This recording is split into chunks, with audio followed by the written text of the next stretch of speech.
Ito na ang inaantay ng marami. INC rally, may petsa na. May dalawang malaking grupo pa na gustong sumali sa rally. Naku, napakaganda niyan. Ay, naku, ninervyusin na naman, singag ba, bam. Ay, naku, tuloy na ang rally ng INC at alam naman natin, nung nag-announce sila, maraming nabago. Ngayon pang tuloy na, nako, sigurado yan. Kinakabahan ang magpinsang bulok. May petsa na po yung inaantay-antay natin at kinakatakutan ni BBM at saka ni Tamba. Delikado kayo rito. Lalong hindi matutuloy yung impeachment dahil pinangako ng Iglesia ni Cristo na sila ay magrarally na para iprotesta yung gaganaping impeachment kay BP Sara. Ngayon nga halos hindi na matuloy-tuloy. Wala na nga kakwenta-kwenta ngayon pang may petsa na. Again, totoo man to or hindi, nakita ko po to sa post ni Doc Lorraine at walang problema kung ano mang mangyari. Basta importante, meron na tayong inaantay.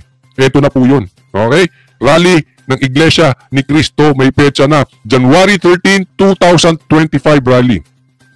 Join the historic INC rally at Luneta, stand against injustice. Agree ako dyan. Agree ako dyan. Huwag po natin kakalimutan, January 13, 2025.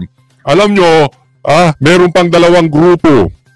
Ayaw lang magpakilala pero malaki itong grupo na ito. At kung talagang madadala nila yung grupo nila dyan, millions po ito. Dalawang grupong malaki na merong millions ang members and followers. Hindi lang natin alam kung kaya nilang dalhin lahat sa Luneta kasi nakakalat yan sa buong Pilipinas. Okay?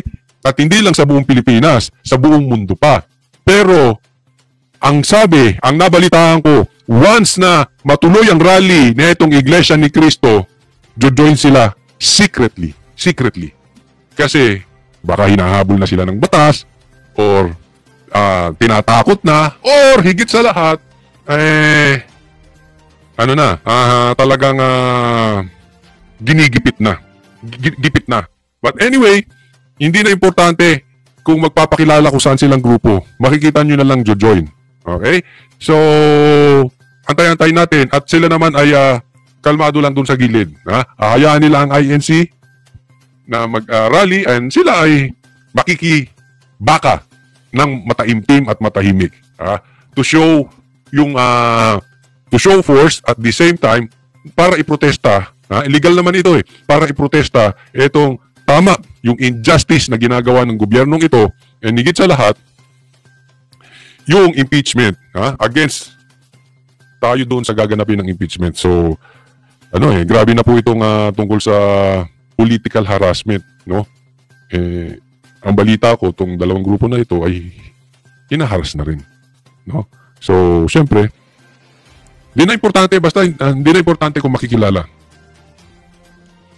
They will support at the credit will go kung ano man sa INC yan, no? Nasa ano lang yan. Ang importante dito, yung pinoprotektahan natin, si BP Sara. Diba? Pero alam nyo kung ako tatanungin, mas gusto ko nga matuloy na yung impeachment na yan .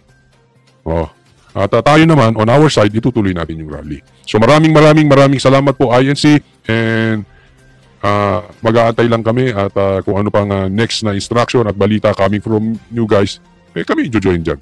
At siguro itong dalawang grupo,